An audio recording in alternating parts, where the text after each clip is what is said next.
Yeah, we came off the conference championships and basically just kept the ball rolling, for all our sprinters, jumpers, distance runners. We, continued training and kind of getting ready for our first outdoor meet. There's not a huge transition, I think. There may be a little bit of downtime, but for the most part, we continue to train, as if everything was normal. And your first meet is at Southwest.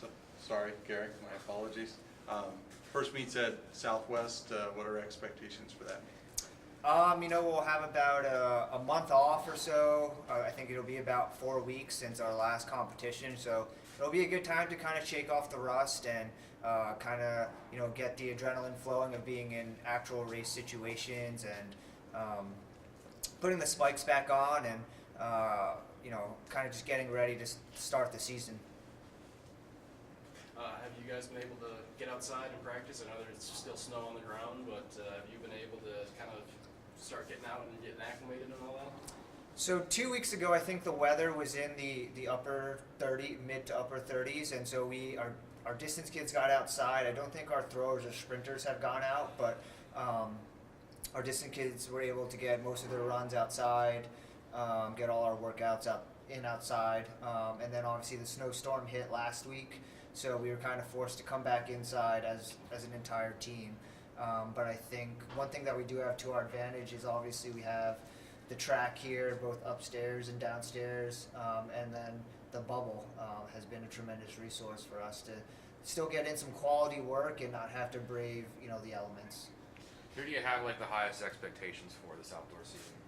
I think coming off the indoor track season, from what I saw, our throws group finished 13th in the country as a group. So Jake Hatfield and Tanner Gus is returning. He was 4th in the hammer last year. So that group, I think we have some pretty high expectations going forward on the men's side. Colin Olson in the 800 meters, he had a breakout indoor season, so we're looking for him to take the next step. And then on the women's side, Amber Hunsacker is back after she had surgery last year and had to redshirt. She made NCAAs as a freshman in the javelin, so we're excited about her. And then Samantha Huther, she'll be back for her last season.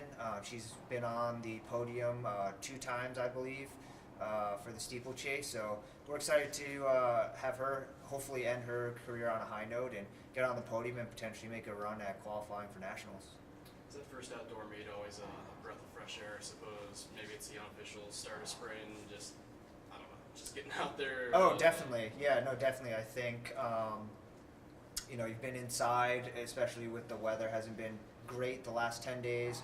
All you've been doing is, training with your teammates, kind of, non-race situations, and I don't think there's anything really like putting on the spikes, like I said, getting that race adrenaline flowing, competing against other teams, things like that. So it's a good time to kind of get back into the swing of things and, like I said, shake the rust off after, not competing for about a month.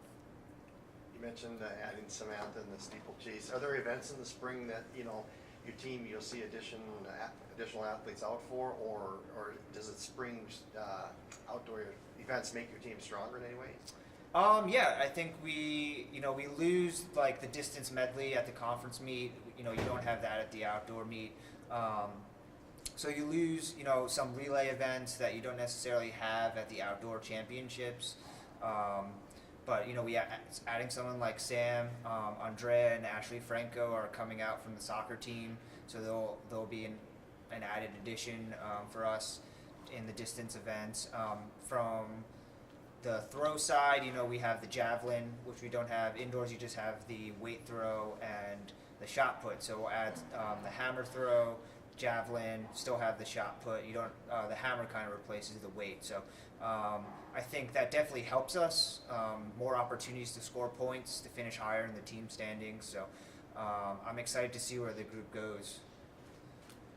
Mark, obviously your training program and what's been done previously is different, and it's not an overnight change, but are you hopeful that by the time we get to conference championships outdoors, that you'll start to see some of the fruits of your training program? Yeah, and I definitely am. Hopefully, by then we're, the distance kids, which I primarily work with, are kind of in the swing of things. I think as a team, we've already kind of seen that expectation kind of rise. They have higher expectations of themselves, no matter what event they're doing. And I hope that kind of continues and the excitement continues to build in terms of where we think this program could go. I think we're just getting started. But you can see indoors, I don't think the team standings necessarily reflected it. But I think about 90% of the kids that we brought there either threw a PR or ran a PR.